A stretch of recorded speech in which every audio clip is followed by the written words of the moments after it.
जितना भी आप यथाशक्ति दे सके उसी दिन किसी भी बच्चे की शिक्षा का इंतजाम यदि आप कॉपरेट करके दे दीजिएगा, या अगर आपको ईश्वर के पास धन मिला हुआ है तो फिर आप पूरी एजुकेशन का भी उसका खर्चा उठा लीजिए, लेकिन कर दीजिएगा। जिस व्यक्ति को आपने मजबूरी वश भी धोखा दिया हो, हो जाती है ऐसी गलतियां। यदि आपसे यह गलती हुई जाने या अनजाने और अब आपको रियलाइज हो रहा हो तो उसकी सहायता जरूर करें। किसी टूटे फूटे पूजा स्थल के जीर्णोद्धार के लिए देखिए, दान आप अपनी तरफ से गुप्त कीजिए। वो मंदिर वाले चाहे उसको जग उजागर कर दें, लेकिन आप अपनी तरफ से चुपचाप करें। उनकी बात कर लेते हैं जिनके संतान नहीं होती, क्योंकि ये दोष है अगर तो संतान होने में बड़ी कठिनाई आएगी। यदि पति पत्नी दोनों शारीरिक रूप से सक्षम है फिर भी संतान नहीं हो रही है, सीधा अर्थ है ये ऋण दोष है और प्रायश्चित करना आवश्यक है। नोट कर लीजिए, उसे करना ही है, प्रायश्चित करना ही है और करना ही है। पूर्व जन्म में की गई जीव हत्या इस जन्म में संतान आसानी से नहीं देती, बिना प्रायश्चित के नहीं देती। पूर्व जन्म में यदि शक्ति के मद में चूर होकर प्राणियों को सताया गया होता है तो भी संतान कठिनाई से मिलती है, और यदि मिल भी जाएगी तो आसानी से कष्ट दूर नहीं होंगे संतान के। किसी गर्भवती स्त्री को पूर्व जन्म या इस जन्म में सताने पर संतान से कठिन हो जाता है। सारे सुनने जो प्रेग्नेंट स्थिति या प्रेग्नेंट बहू इत्यादि उनके घरों में होती है और उनकी वो ढंग से केयर नहीं करते, सताते हैं।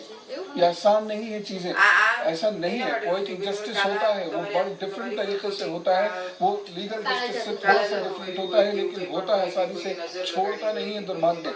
मेरी बात को गांठ बांध के रख लीजिएगा, ना हो तो रिसर्च कर लीजिएगा। आपकी आलोचना या दुर्व्यवहार के कारण यदि किसी संत सरीखे व्यक्ति को घोर कष्ट आपने पहुंचाया होगा तो भी संतान सुख नहीं मिलेगा। घोर कष्ट का मतलब ये नहीं कि आप उसे मारेंगे पीटेंगे, वही घोर कष्ट है। यदि आपने उसकी इज्जत पे दाग डाला है, उसकी यदि आपने क्वेश्चन मार्क लगाया है, खामोखाची उसकी आलोचना की है, तो उसके लिए घोर कष्ट बराबर ही है। या आपने धोखा दिया है या उनकी चीजें छीनी है। मैं जानता हूँ ऐसे कुछ लोगों को जिन्होंने संतों के नोट्स गायब कर दिए। थोड़ा परेशान है, सब बुरी तरह परेशान है। खैर, तो ऐसे लोगों को भी वंश सुख में बड़ी कठिनाई आती है, संतान सुख में बड़ी कठिनाई आती है। और सुनिए, ये शास्त्रों की बातें मैं आपको बता रहा हूँ। यदि आपको लगता है ऐसा नहीं है, बड़ा ठोस अध्यात्म खड़ा विज्ञान के धरातल पर है। पेड़ों को नष्ट करने पर और नष्ट करना यदि मजबूरी थी भी तो नए पेड़ न लगाने पर संतान सुख कठिन हो जाता है। इसलिए यदि बहुत मजबूरी में आपको नष्ट करना भी पड़ रहा है तो उसके एवज में पेड़ अवश्य लगाइए। 5 पेड़ लगाने का प्रावधान है। ऐसे में उपाय क्या करने हैं? यदि कभी आपसे ऐसी गलतियां हुई हो तो उपाय क्या करने हैं? मंदिर की देखभाल भी और ये सारे उपाय मौनी अवस्था से शुरू कर दे रहे हैं। मंदिर की देखभाल में हिस्सेदारी बनाई अपनी, लेकिन उसमें ये नहीं कि कुछ षड्यंत्र और ये सब शुरू कर दें। वो कुछ नहीं, बस जाना है आपको तो प्रभु की सेवा करनी है। कोई दीवारों की सेवा तो करनी नहीं है, किसी व्यक्ति की सेवा तो करनी नहीं है, प्रभु की सेवा कीजिए, चुपचाप घर आइए। दूसरी चीज, एकादशी को पीपल के वृक्ष जरूर लगाए, बहुत फायदा होता है। मौनी अमावस्या पर भी पीपल का वृक्ष रोपने पर भगवान श्री कृष्ण का आशीर्वाद, भगवान विष्णु का आशीर्वाद प्राप्त होता है। मौनी अमावस्या पर चावलों का दान जरूर करना चाहिए। एक और कार्य इसी मौनी अमावस्या से शुरू करना है। त्रयोदशी को पितरों से क्षमा जरूर मांग लिया कीजिए। माँ दुर्गा या फिर बाबा शिव के चरणों में गिरकर अपने पूर्वजों के लिए शांति जरूर मांगा कीजिए। मौनी अमावस्या वाले दिन मांसाहार छोड़ने का संकल्प लीजिएगा। मांसाहार ऋण दोष को बढ़ाता है, कम नहीं करता है। अमावस्या को साधु संतों उन्हें भोजन जरूर कराना चाहिए यथाशक्ति।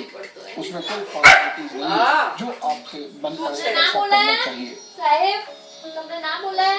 हेलो हेलो, स्नान का फायदा मिलता है।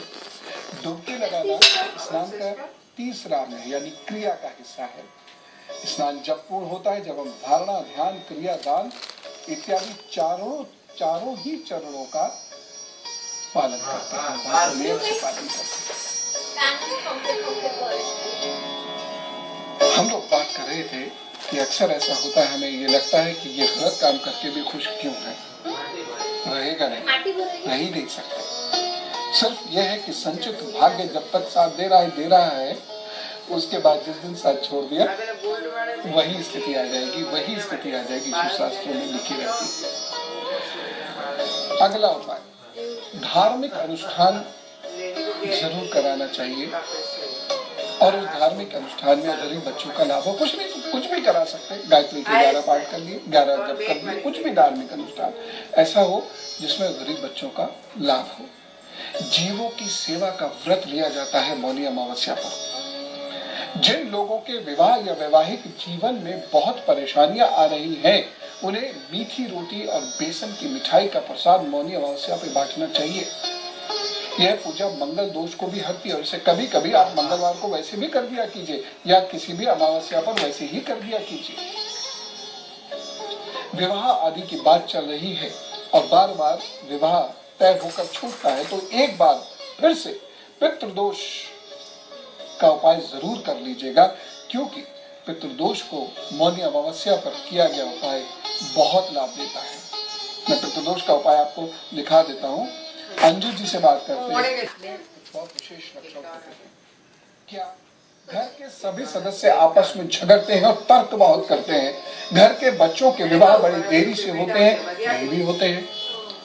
परिवार धीरे धीरे छोटा होता चला जाता है, वंश सिमटता चला जाता है। जब पितृदोष बहुत मजबूत होता है तो वंश बिल्कुल बढ़ना रुक जाता है। घर में धन आसानी से नहीं रुकता। परिवार की मान और प्रतिष्ठा में अचानक गिरावट आनी शुरू हो जाती है। घर में पेड़ पौधे और जानवर तक नहीं पनप पाते, इंसानों को तो छोड़िए। घर में एक अजीब सा सुनसान महसूस होता है, सूनापन महसूस होता है। घर का कोई भी हिस्सा पूरा नहीं बन पाता, एक ना एक हिस्सा रुक जरूर जाता है। या फिर घर में चटक बहुत आ जाएगी, टूटा फूटा हो जाएगा घर। परिवार से रोग आसानी से जाएगा नहीं। परिवार के मुखिया को खासतौर से अनेकों बार बीमारी से काफी कष्ट होता है। परिवार के मुखिया को असाध्य रोग पकड़ लेता है। घर में घुसते समय गंदे पानी से सामना होता है। घर की दीवारों में पेड़ पौधे बहुत निकल के आते हैं और फिर दीवारों में दरारें भी बहुत हो जाती हैं। आप किसी मेहमान के लिए कुछ भी क्यों ना कर रहे हैं, लेकिन कभी कोई मेहमान आपसे संतुष्ट होकर नहीं जाएगा। समस्त साधनों के बावजूद घर के लोगों को बहुत कष्ट उठाना पड़ता है। घर की महिलाओं का मिसकैरेज, गर्भपात भी हो जाता है। कारोबार और नौकरी में बच्चों को बहुत परेशानी होती है, वक्त लगता है उन्हें सेटल डाउन करने में। काबिलियत होने के बावजूद सेटल डाउन करने में वक्त लगता है। भाई बहनों में किसी कारण काफी मनमुटाव हो जाता है और पति पत्नी में बेबात बहुत झगड़ा होता है। उसका कोई कारण आप पत्नी से बैठ के पूछेंगे क्या है, रीजन नहीं पता होगा। आप पति से बैठकर पूछेंगे रीजन तो कोई खास नहीं, बस हो जाता है। और सच में ऐसा ही होता है। सास बहू अलग अलग रहेंगे, प्रशंसा करेंगे, एक साथ रहते ही दोनों एक दूसरे की बुराई करना शुरू कर देती है। हिल मिल के रह नहीं पाती, एक दूसरे को लेकर ईगो क्लैश होता है, अननेसेसरी होता है।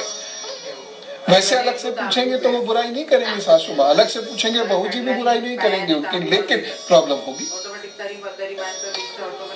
तो पूरे घर में एक अजीब सी कलह का माहौल रहता है और वही जब लोग अलग अलग रहने लगते हैं तो सब कुछ ठीक होने लगता है, सब नॉर्मल होता चला जाता है।